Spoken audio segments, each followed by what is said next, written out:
Hoy quisiera hablar de una palabra que tal vez parece que está desapareciendo, y por esto, antes de que se muera, quisiera hablar de ella. Se llama pecado, los pecados. ¿Qué significa pecado? Pecado básicamente significa errar, equivocarse, tirar algo hacia allí y en lugar de ir allí va un poco a la derecha, un poco a la izquierda, no darle al objetivo. Y ya más concretamente, actuar erróneamente en contra de la voluntad de Dios. Pero lo curioso de esta palabra es que prácticamente hoy en día casi no se usa, y muchas veces se usa incluso para ridiculizar el concepto.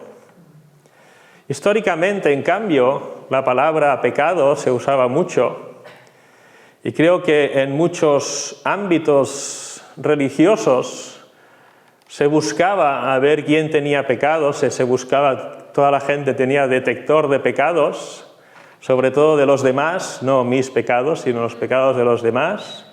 Y lo que se solía hacer muchas veces, no siempre evidentemente, muchas veces era, hemos identificado el pecado, juzgamos la situación, condenamos a la persona, tenemos miedo que nos contamine y la echamos de entre nosotros, porque es pecador. En cambio, desde hace unos años hasta ahora, la palabra pecado, como hemos dicho al principio, casi ni se usa. De hecho, hay una buena versión castellana de la Biblia, bastante moderna, en la cual creo que la palabra pecado no existe tampoco. El concepto sí, evidentemente, pero se usan otras palabras porque parece que pecado es algo que suena mal en el siglo XXI. De hecho, supongo que ha sonado mal siempre, pero ahora lo evitamos. Pero mi pregunta es, ¿qué dice Dios acerca del pecado? ¿Es algo que podemos olvidar y ya está? Cantamos que Dios es bueno, Dios es misericordioso, y tal vez podemos caer en la tentación de pensar que el pecado ha desaparecido. ¿Qué dice Dios de esta situación? Si leemos, podéis leer conmigo en Romanos 3, 11 al 18, dice: no hay quien entienda, no hay quien busque a Dios. Todos se desviaron a una, se hicieron inútiles, no hay quien haga lo bueno, no hay ni siquiera uno. Sepulcro abierto es su garganta, con su lengua engañan, veneno de áspides hay debajo de sus labios, su boca está llena de maldición y de amargura. Y seguimos con el versículo 15. Sus pies se apresuran para derramar sangre, quebranto y desventura hay en sus caminos, y no conocieron camino de paz. No hay temor de Dios delante de sus ojos. En todos estos versículos de Romanos 3 nos damos cuenta cómo describe Dios de una forma muy elocuente una situación de pecado, y nos damos cuenta de que todos estamos en esta situación. No hay ni una sola persona que no se halle en ella. Y es interesante ver el origen del problema en estos versículos, de dónde sale el pecado. Hay dos cosas que se comentan en estos versículos que me parecen muy elocuentes. Dice: no hay quien busque a Dios. Y más adelante dice: no hay temor de Dios delante de sus ojos. Y esta es la clave de lo que significa el pecado, básicamente, es no buscar a Dios. Es una separación de las personas de Dios. Y esto es el origen de todo el mal. A veces buscamos otros orígenes, otras historias, pero básicamente la Biblia, no solo aquí, sino en toda la Biblia, vemos que el inicio del problema, de lo que llamamos pecado y de la situación de pecado, es precisamente la separación del ser humano del Dios que lo creó. Y esto abre la puerta a una serie de consecuencias. Hay unas consecuencias que podemos decir generales. Dice la palabra que hemos leído, no hay quien entienda. Es difícil decir esto y que la gente no se ofenda, pero cuando estamos alejados de Dios y por lo tanto estamos en pecado, no razonamos correctamente. Nuestra capacidad de entender las cosas, de entender el universo, de entendernos a nosotros mismos y a nuestras tendencias en nuestro corazón, se quedan corrompidas y somos incapaces de entender correctamente el universo, a Dios y a nosotros mismos. Dice también, donde hemos leído en Romanos, todos se desviaron a una, se hicieron inútiles. Dos elementos más, consecuencias del pecado en nuestras vidas. No solo desconectas de Dios, sino que sales del camino de Dios. Te pierdes, por así decirlo. Y al final nuestra vida, que Dios nos creó para algo, nuestra vida se convierte en algo inútil. No hay quien haga lo bueno, no hay ni siquiera uno, como hemos dicho ya antes. No es un hecho mío, no es un hecho de estas malas personas que viven en mi barrio, que son terribles personas, no es este país o el otro. No hay ni una sola persona que nazca sin esta tendencia de separarse de Dios y empezar a hacer las cosas de la forma más absurda que podamos imaginar. Una vez entendido esto, ¿y ahora qué pasa? Hay consecuencias más concretas que se mencionan en estos versículos que hemos leído, ¿verdad? Dice, sepulcro abierto es su garganta. La voz que nos sirve para cantar, la voz que nos sirve para encandilar y decir cosas muy bonitas, cuando estamos apartados de Dios, es un sepulcro abierto. Los sepulcros se cierran normalmente porque huelen mal. Los sepulcros no hay nada de provecho allí dentro. Nuestra garganta se convierte en algo que profiere cosas que molestan, que no son hermosas y no aportan nada vivo a la vida. Dice además, con su lengua engañan. ¿Cuántas personas a menudo decimos, bueno, mentir tampoco es tan grave, ¿verdad? Mentir es una consecuencia más de nuestra situación de pecado. Veneno de áspides, o sea, de serpientes hay debajo de sus labios. Engaño. Veneno es para hacer mal a los demás, ¿no?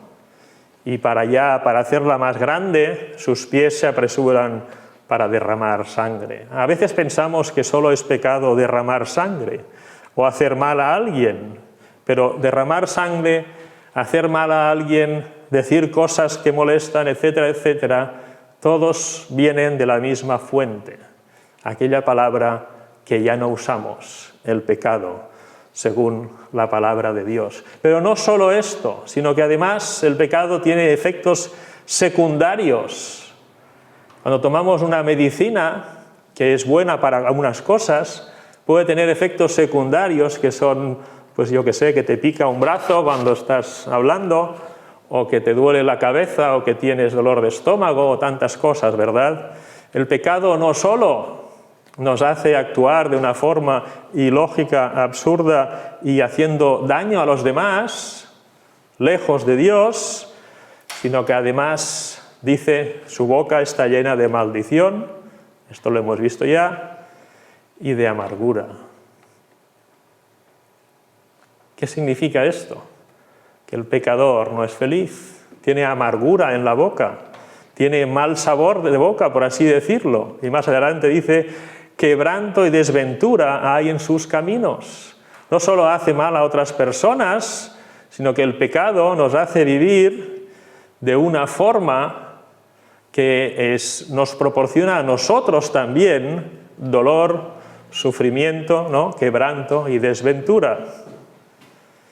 Y para acabar de redondear la situación de las consecuencias, de los efectos secundarios del pecado en nuestras vidas y no conocieron camino de paz.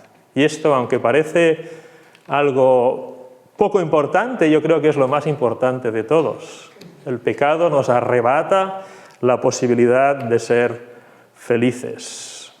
Pero todas estas cosas que hemos dicho, el estar apartado de Dios tiene unas consecuencias claras que hacen mal a los demás, etc. Esto no es todo. En Efesios 2, del 1 al 3, nos da una pista mucho más seria de las consecuencias del pecado en nuestras vidas. Y Él, dice en Efesios 2:1, y Él os dio vida a vosotros cuando estabais muertos en vuestros delitos y pecados, en los cuales anduvisteis en otro tiempo, siguiendo la corriente de este mundo, conforme al príncipe de la potestad del aire, el espíritu que ahora opera en los hijos de desobediencia, entre los cuales también todos nosotros vivimos en otro tiempo, en los deseos de nuestra carne, haciendo la voluntad de la carne y de los pensamientos, y éramos por naturaleza hijos de la ira, lo mismo que los demás. ¿Qué vemos en estos versículos?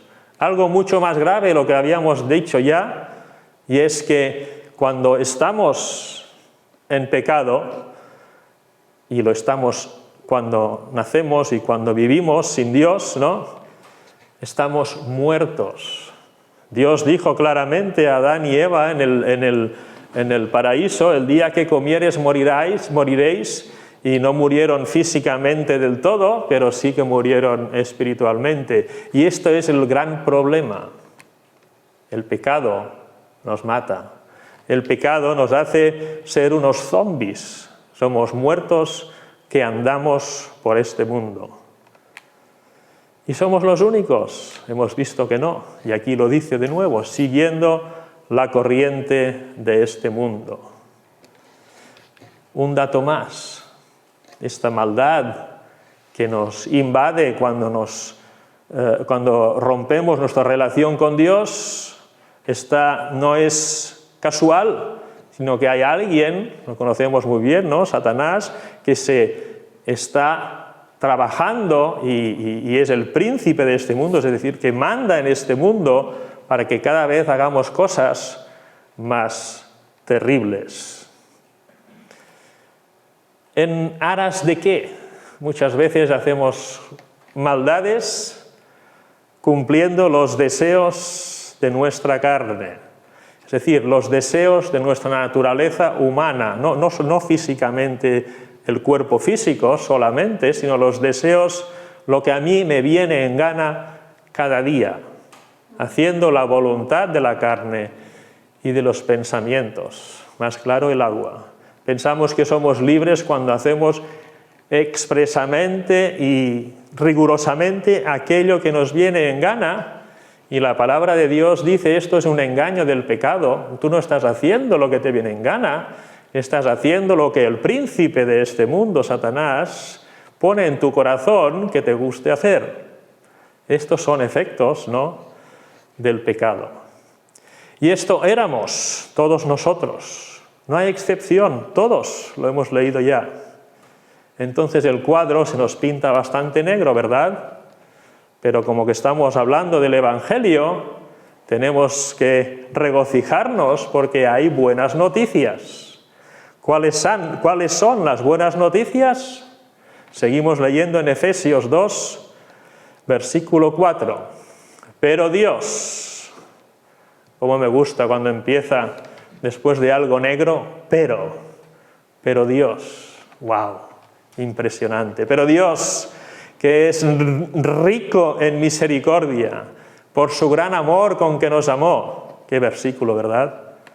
Aún estando nosotros muertos en pecados, nos dio vida juntamente con Cristo, por gracia sois salvos. Y juntamente con Él nos resucitó, y asimismo nos hizo sentar en los lugares celestiales con Cristo Jesús, para mostrar en los siglos venideros las abundantes riquezas de su gracia en su bondad para con nosotros en Cristo Jesús.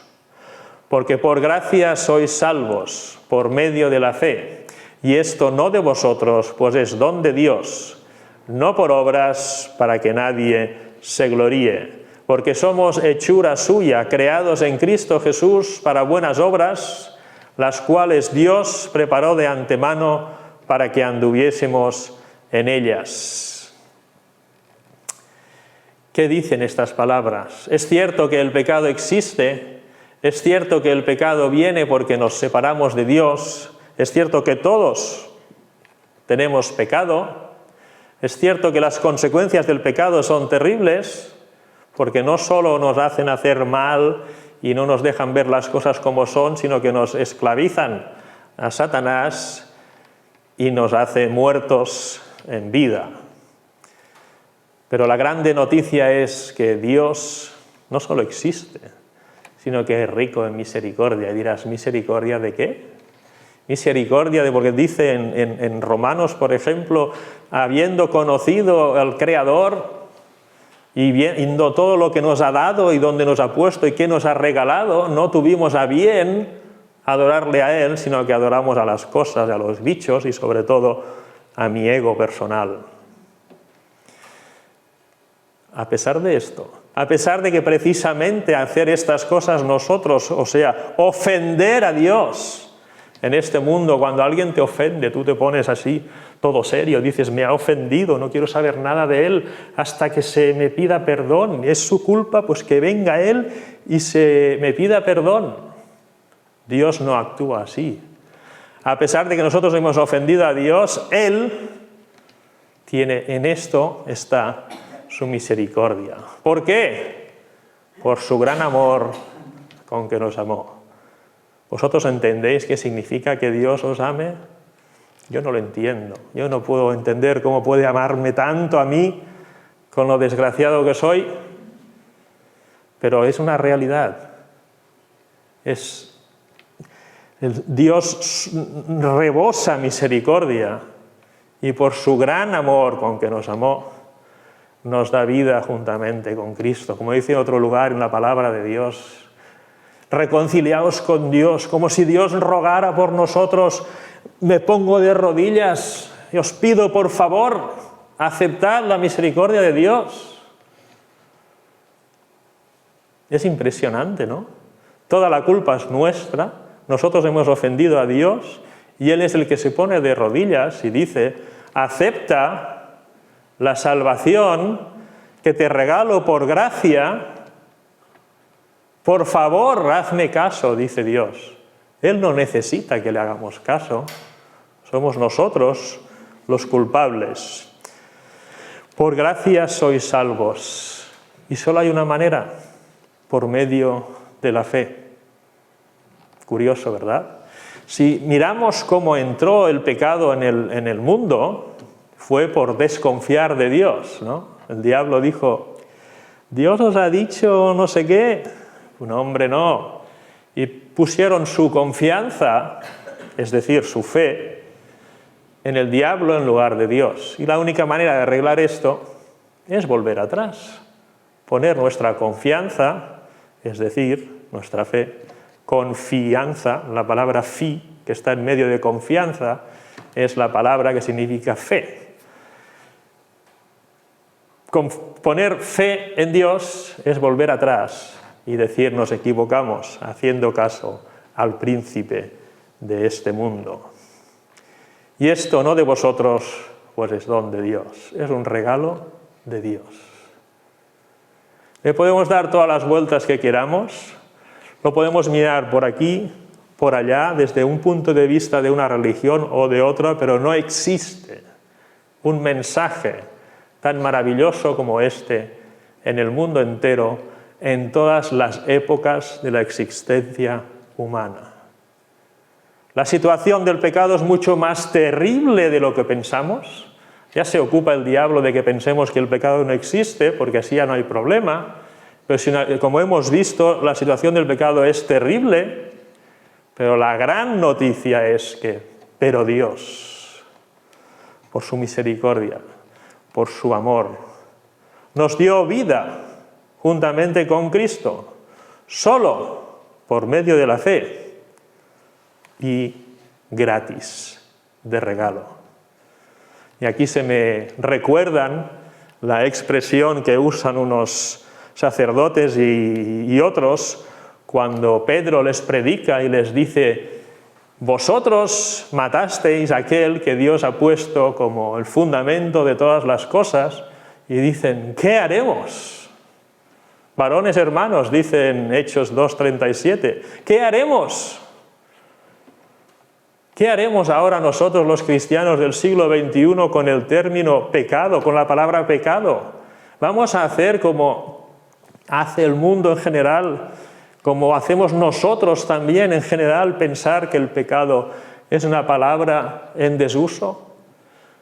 ¿Qué vamos a hacer? ¿Vamos a volver a como se hacía antes, que era detectar el pecado, juzgarlo y denunciar, sancionar al pecador y expulsarlo para que no nos ensucie? ¿Qué es lo que tiene que hacer el cristiano y la cristiana del siglo XXI con la palabra y con la situación de pecado? Jesús nos da varias indicaciones en los evangelios, ¿no?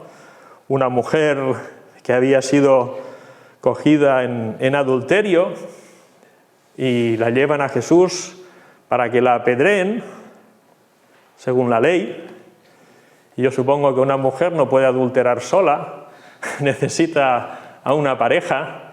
¿Dónde estaba la pareja? A ese no tenían que apedrearlo, ¿verdad? Y Jesús dice: el que esté sin pecado tire la primera piedra.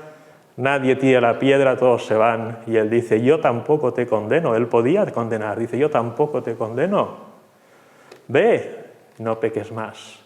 Y este y muchos otros ejemplos creo que nos ayudan a que nos demos cuenta de que el pecado sigue siendo tan importante, grave y terrible y mortal ahora como lo era el siglo pasado y el otro, donde la gente era especialista en denunciar el pecado. ¿Qué vamos a hacer con esto? ¿Vamos a volver como antes? Yo creo que no. Yo creo que se equivocaban en algo muy importante. Tenemos que detectar el pecado, evidentemente. Es un buen ejercicio empezar con nuestro propio pecado y luego ya tendremos tiempo o no de pensar en los pecados de los demás. Tenemos que levantar la voz como cristianos y cristianas del siglo XXI acerca de lo que es pecado delante de Dios y lo que no es pecado. A veces parece que nos callamos por vergüenza. Hay que denunciar el pecado, hay que detectarlo, hay que denunciarlo, pero hay que ser cristianos como Cristo. Hay que detectar el pecado, hay que denunciarlo y hay que decir: hay buenas noticias. Este problema tiene solución. No se trata de coger el pecado y decir: este es pecador, lo cogemos y lo echamos, porque nos quedaríamos solos, sino que se trata de: aquí hay un pecado, esto es pecado, pero Cristo tiene solución también para este pecado. ¿Tenemos que usar la palabra pecado? Yo creo que sí. ¿Tenemos que denunciar el pecado? Sí. Y tenemos que predicar con alegría, con gozo y con urgencia que existe la solución de este pecado, porque Dios, que es rico en misericordia, por su grande amor con que nos amó, ha provisto esta solución y se arrodilla delante de nosotros y dice: por favor, acéptala. Creo que en el siglo XXI el cristiano y la cristiana tenemos que gestionar el pecado de esta manera, porque el mundo entenderá que Dios es misericordioso cuando nosotros seamos misericordiosos. El mundo entenderá que, que Dios tiene un amor enorme con el cual nos ha amado, cuando nosotros tengamos este amor enorme para con las personas que nos rodean, etcétera, etcétera, etcétera. Por esto, el mensaje de hoy, para mí, a mi entender, es este. El pecado existe, no podemos hacer ver que no existe. El pecado hay que denunciarlo y hay que aportar la esperanza y la redención en todo lugar que nos rodea para que el mundo sepa lo grave que es el pecado por un lado y la maravillosa superabundancia del amor de Dios por el otro. Que el Señor os bendiga mucho.